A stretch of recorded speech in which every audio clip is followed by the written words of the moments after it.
So you because àdúrà ni mo gbé lọ́wọ́. I was able to bring àwọn oníṣẹ̀ṣe, àwọn Muslim, our Christian. We were able to bring ourselves together every day, 6 a.m. to 6:30, 11 lọ́dọ̀ yín to 11:30. Every day, la jọ ń gba àdúrà.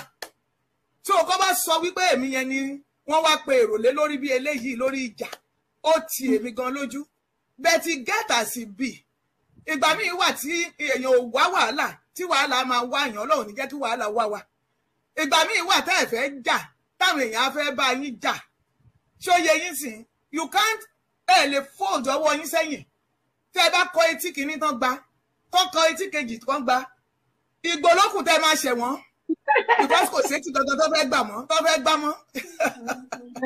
Torí náà gbogbo ọmọ Yorùbá nílé lóko, mo bẹ̀ yín, ẹ dáríjì mí pé mo ti ẹ bring yín to this level. I am so sorry. Ẹ dáríjì mí. Ẹ ṣé màámi. Mo wá fẹ́ fi sórí, èmi á wá kúnlẹ̀ tó pátápátá. Èmi gan ti kúnlẹ̀ ń bì. Mo ti gbọ́ yín láti kúnlẹ̀.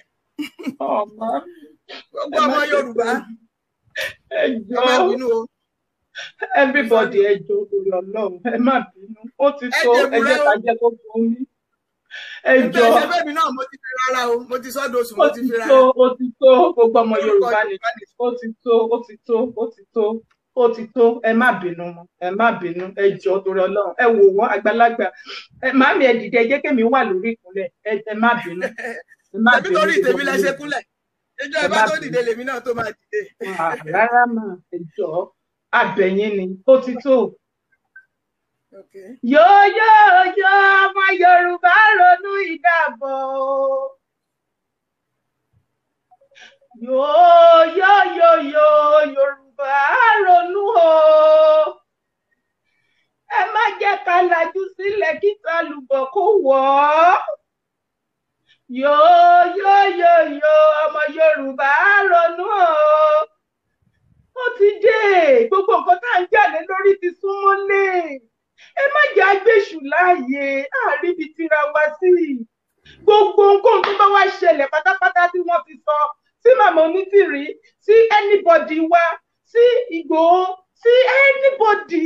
Ẹ jọ̀ọ́. Tá bá fọwọ́ àtúbọ̀mọ̀ wí, á fi tòsí pamọ́ra ní. Ẹ wo màmá àgbàlagbà náà. Torí wọn ṣe ọmọ kékeré o. Wọ́n ti wá sílẹ̀ tẹ́lẹ̀ dá gbogbo yín pátápátá. Ẹ jọ̀ọ́ torí Ọlọ́run, ẹ jèbù rẹ.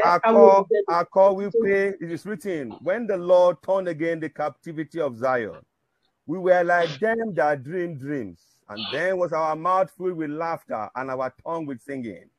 Then said they among the heathen, the Lord has done great things for them. Yes, the Lord has done great things for us, whereof we are glad. Turn again the captivity of Zion like the streams in the south. They that sow in tears shall reap in joy. He that goes forth and weeps, bearing precious seed, shall once again come rejoicing, bringing his sheaves with him. So we are laughing last, we will laugh last. He that forgiveth shall be forgiven. He that has mercy shall have mercy. He that showeth mercy shall receive mercy. Kò sí ẹni tó ń bẹ̀rẹ̀ ìdáríjì ẹ̀ṣẹ̀, Ọlọ́run á dúró, á sọ pé adarí ọmọ adarí ẹ̀ṣẹ̀ rẹ̀ jì ọ́. Láì sí ìdáríjì ẹ̀ṣẹ̀, kò sí ìwòsàn. So ilé tẹ́ ṣe yìí tẹ́ gbọ́ràn sí àwọn ìránṣẹ́ Ọlọ́run lẹ́nu, màmá Fasakin, lórúkọ Ọlọ́run alààyè ẹni níwájú ẹni tí mo dúró, á dá yín láre. A ti sọ fún mi pé àṣẹ ni mo ní, wípé ẹni tí a bá dáríjì láyé, á dáríjì lọ́run. Mami Fasakin dìde, Mami Fasakin dìde, tẹ́ bá dìde máa kúlẹ̀ padà ẹjọ́. À ń gbàdúrà lọ́wọ́. Ìgbésẹ̀ tó ń gbé yìí kì í ṣe níwájú ènìyàn bí kò ṣe níwájú Ọlọ́run alààyè. Bẹ́ẹ̀ ni wọ́n gbọ́ràn sí, wọ́n ṣò pé àwọn gbọ́ràn.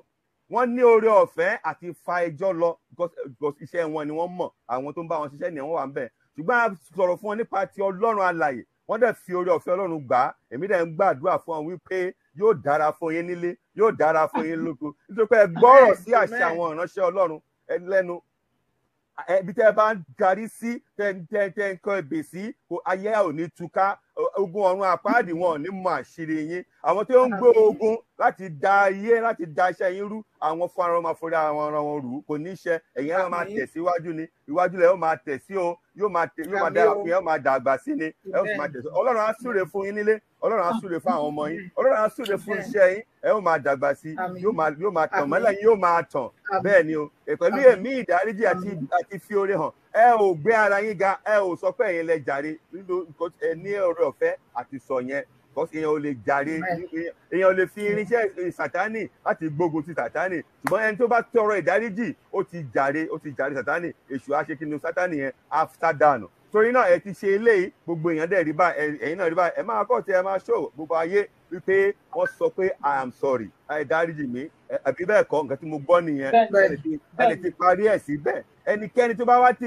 ẹ̀yìn eléyìí tó bá wá bẹ̀rẹ̀ sí fa ìjà tó bá bẹ̀rẹ̀ sí gbé ogun dìde ibi tí ogun yẹn parí sí á ṣe wá bẹ̀rẹ̀ lọ́tún náà ayé ẹni bẹ́ẹ̀. àmín ẹnikẹ́ni tó bá tó dìde lẹ́yìn ogun lẹ́yìn eléyìí ẹlẹ́yìn tó wá dẹ̀yìn lẹ́yìn eléyìí ibi tí ogun yìí parí sí ló ti máa bẹ̀rẹ̀ nínú ayé ẹni náà àṣẹ ọlọ́run ogun mo ṣe ń sọ̀rọ̀ yẹn o mo ń sọ̀rọ̀ gẹ́gẹ́ bí ìránṣẹ́ ọlọ́run nísìnyí adáríjì yín mọ́ mi Fáṣákin gbogbo àwọn tó dẹ̀ ti dáríjì ọlọ́run dáríjì wọn àníkẹ́ àlàáfíà kó sọ̀kalẹ̀ ẹ̀rín lùkù ká máa rí báyìí the Lord has done great things for us whereof we are glad God bless you ma nítorí ẹ rántí nígbà gbogbo ọmọ ẹni tí ẹ̀yin ń ṣe ẹ má gbogbo ẹ náà kọ́ ní ẹ rántí ọmọ ẹni tí ẹ̀yin ń ṣe ọmọ ọlọ́run àgbáyé ni o bẹ́ẹ̀ ni àtàbárí ọmọ ọba àrẹwà ọba lára rẹ̀ ọlọ́run àlàáfíà là ń pè ọlọ́run wa ọlọ́run àlàáfíà káwọn adábàdẹ jẹ́ ọmọ ọlọ́run aláti rí ẹwà ọlọ́run lára wa ìta ń pè ní ọlọ́run àlàáfíà blessed is the man that loveth peace because peace shall be with him ọ̀nà ọmọ ọlọ́run là ń pè ní onílàjà ẹ̀yin fún ara yín báyìí ẹ ti fi làjà fún ara yín you have done it yourself because ẹ̀yin lẹ sọ ọ̀rọ̀ based on advice ẹ̀ tẹ̀ gbọ́ ẹ̀ sọ̀rọ̀ tó ó tán síbẹ̀ àlàáfíà ọlọ́run kó máa bá yín gbé ẹnikẹ́ni tó bá fẹ́ sápamọ́ sábẹ́ òkùnkùn láti gbógun tèyín inú òkùnkùn yẹn ló máa jẹrà sí kò ní gbọ́ ọ̀rọ̀ àlàáfíà nígbèsè ayé ẹnikẹ́ni tó bá tún sápamọ́ sábẹ́ òkùnkùn lẹ́yìn ìgbà tẹ́ ti tọrọ ìdáríjì lọ́wọ́ gbogbo Yorùbá ẹ̀sọ́ délédélé ní Yorùbá nation ẹnikẹ́ni tó bá tún gbé ìgbésẹ̀ láti gbógun tèyín lórí ọ̀rọ̀ yìí lórúkọ Ọlọ́run alààyè tó dá ọ̀run àtayé inú òkùnkùn yẹn ló máa jẹrà sí kò ní gbọ́ ọ̀rọ̀ àlàáfíà mọ́ nínú ayé